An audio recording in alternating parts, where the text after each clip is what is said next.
1971ஆம் ஆண்டு நடைபெற்ற சட்டமன்ற தேர்தலின் சிறப்பம்சங்கள் என்ன, அது எந்த வகையில் முக்கியத்துவம் வாய்ந்தது என்பதை பார்க்கலாம்.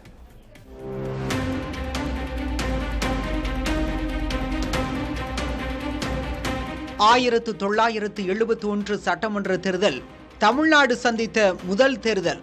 ஆம், அதற்கு முன்பு நடந்திருந்த தேர்தல்கள் மெட்ராஸ் மாகாணம் என்ற பெயரில் இங்கே நடந்திருந்தது.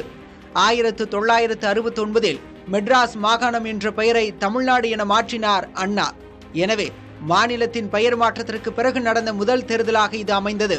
பதவிக்காலம் முடிய ஓராண்டு இருந்த நிலையில் அதற்கு முன்பே சட்டமன்றத்தை கலைத்து தேர்தலை எதிர்கொண்டார் முதல்வர் மு. கருணாநிதி.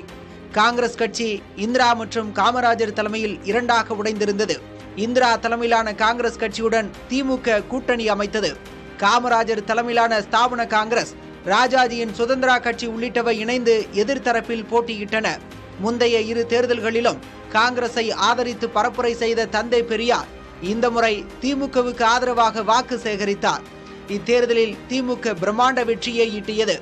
திமுக 48.58 விழுக்காடு வாக்குகளுடன் 184 இடங்களை வென்று மீண்டும் ஆட்சியை கைப்பற்றியது. இவ்வளவு அதிக இடங்களையும் இவ்வளவு அதிக வாக்கு சதவீதத்தையும் பெற்றது இதுவே முதல் முறை. இச்சாதனை இன்றளவும் நீடிக்கிறது. முதல்வர் மு. கருணாநிதி சைதாப்பேட்டையிலும், எம்ஜிஆர் பரங்கிமலை தொகுதியிலும் வெற்றி பெற்றனர். நெடுஞ்செழியன் திருவல்லிக்கேணியில் வெற்றி பெற்ற நிலையில் துரைமுருகன் காட்பாடியில் வென்று சட்டமன்ற பயணத்தை தொடங்கினார். மு. கருணாநிதி இரண்டாவது முறையாக முதல்வரானார்.